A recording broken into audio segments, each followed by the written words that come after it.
Do I look at you or where do I Look look? at me during the Okay. interview, and Okay. at the end, we'll have you say so. Okay. Okay. Okay. What is your first name, Julie Rickman, and where do you live? Overland Park. And what is your personal experience with heart disease? In December of 2010, I had a silent heart attack. I was 41. At the time, I was training for my first 5K, and Kansas City had unusual warm temperatures. And so I noticed I kept grabbing my inhaler as I was on the trails. And so I went to my allergist 3 times and called him twice in the month of December. 2 days before Christmas, we thought I was allergic to my Christmas tree, so my husband took our beautiful Fraser fir down. We got an artificial one. We celebrated 5 Christmases that year, and 4 days later, I was putting all the Christmas stuff away. I was doing laundry, just trying to get the house back to normal, and I noticed my asthma was bothering me again. So I called my sister, who's a nurse, and I said, the allergy clinic's closed. Can you please take me to the emergency room for a breathing treatment? So we went. After I shared my family history with the emergency room doctor, she decided to keep me overnight and admit me.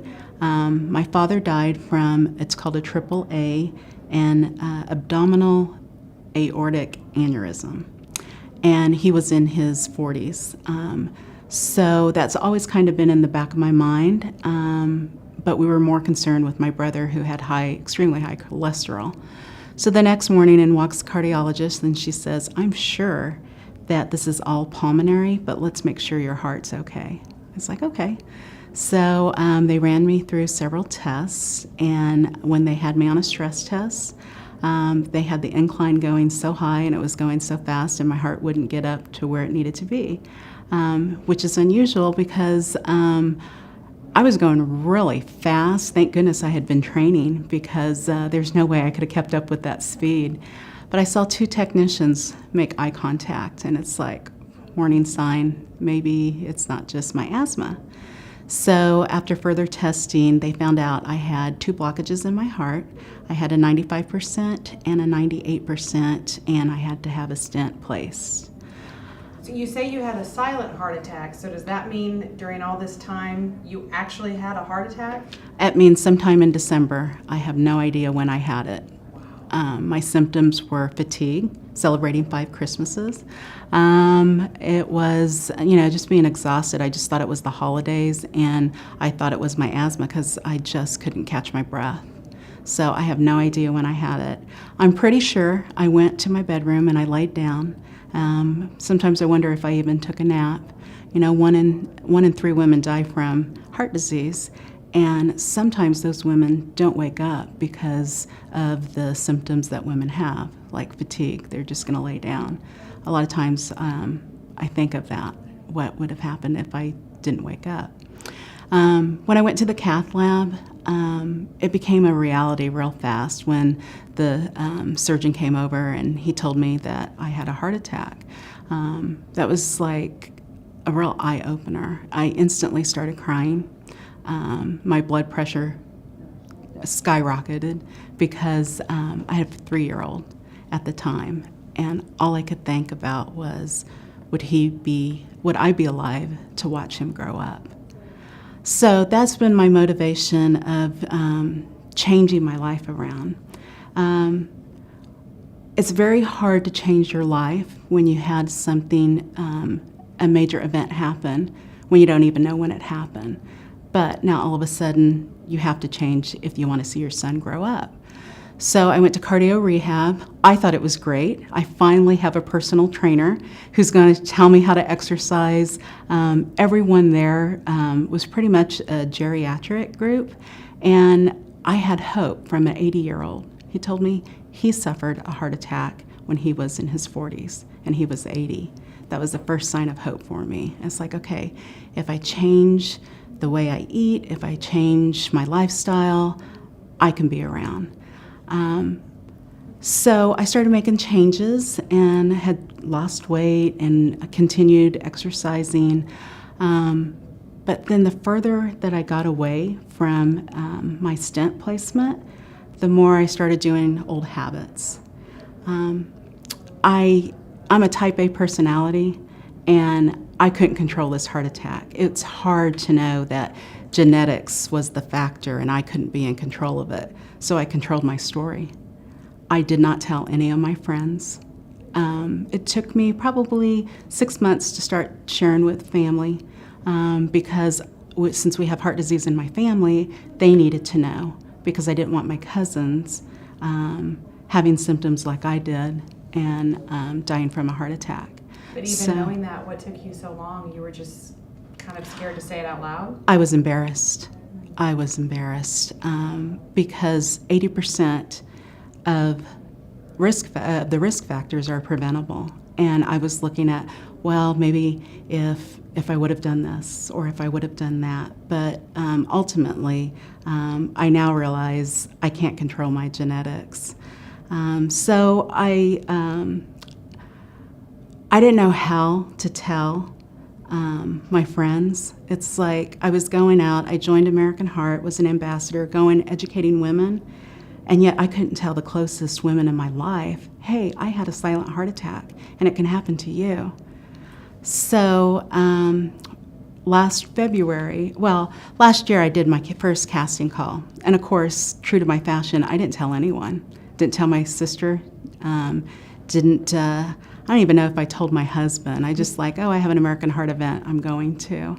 That was the first time that I said something, and it was life-changing because it's very powerful to share your story and it have an impact on other people's lives. And if this was the way that I could educate women with my story, then I needed to share. But I still didn't know how was I going to do it. So in February of 2014, I went on live television, and that's how most of my friends found out. And since then, my life has completely changed. I finally get it. I'm watching my diet. I consulted a dietitian to find out why wasn't I losing the weight if I'm putting all the work into it. I exercise on a daily basis because if I don't make time for me, there's no time for my family, and they're too important in my life. Then, through that process from last year, I get a call from national headquarters in Dallas asking me if I wanted to be one of their national spokespersons. And What'd you think? I said, you bet. If I can educate women all over the world, you bet. And I proudly share my story. I own it now. And I just want women to know that it can happen to them. You know, our signs are so different. I only thought of a heart attack was Hollywood's version. You see a man clenching his chest, and you think that's what a heart attack was. I've never seen a woman on TV have a heart attack. So it's so important for us. It is the #1 killer for women, and we must educate our girlfriends, our mothers, our sisters. So you seem to be very well spoken, and you have this great story, and you're good at sharing it now. Have things improved with your one-on-one? It sounds to me like your biggest fear was those close friends and the really personal people. How has that changed? Absolutely. By being open and sharing my story with the closest friends, my girlfriends, I've had 2 of them go to the emergency room because they were having shortness of breath, tingling in their arm. So I'm very grateful that my message is being heard and that people are making changes in their life. And how do you share your message with your children? My son knows that Mommy has a boo-boo on his heart. He's now 8, and so I've always been, what do I want to say? His diet has always been important to me, of changing things, but portion control wasn't a part of that. So I was overfeeding him healthy food. Now he knows. I sent him to a dietitian as well because I thought, oh, the baby weight is not coming off like it should for him. And so he's very active. He knows that he understands that we have heart disease in our family. He actually participated in the jump rope for heart, And so he knows that he has to be active because we have heart disease in our family. So you look back, you said, and you think about that time that you probably laid down and went to sleep, and you may not have been around the next day. Knowing that, what are you looking forward to now in the future? I'm looking forward to raising my child. Every day is special, the excitement of him coming home. One of the things, because of my heart attack, I wasn't able to have more children. And I just thank God that I was blessed to experience a pregnancy once. And we've thought of adopting, and I haven't ruled that out.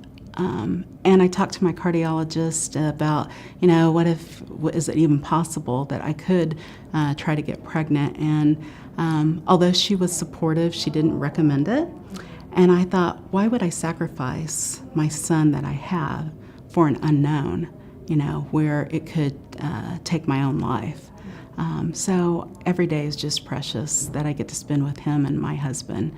And I'm very active. I don't like to sit still, constantly on the go. Anything that's happening in Kansas City, I'm probably the mom that's going to be there, just because we have to stay active. And what do you say when your family members say, we're going to have 5 Christmases this year? I don't celebrate 5 Christmases. I'm in control of my life. I'm in control of my health. I put myself first. I work for the school district, so I have summers off. And so does my 8-year-old. So this summer, how was I going to get my exercise in? Simple. I set my alarm for 5 o'clock, and I had till 7:30 to exercise until my husband had to go to work. So that's what I did. But I also needed my son to see me exercise so that he sees it's a healthy lifestyle. So we'd go to the parks, and there's exercise trails, and he's like, come on, Mommy, let's go. It's like, okay.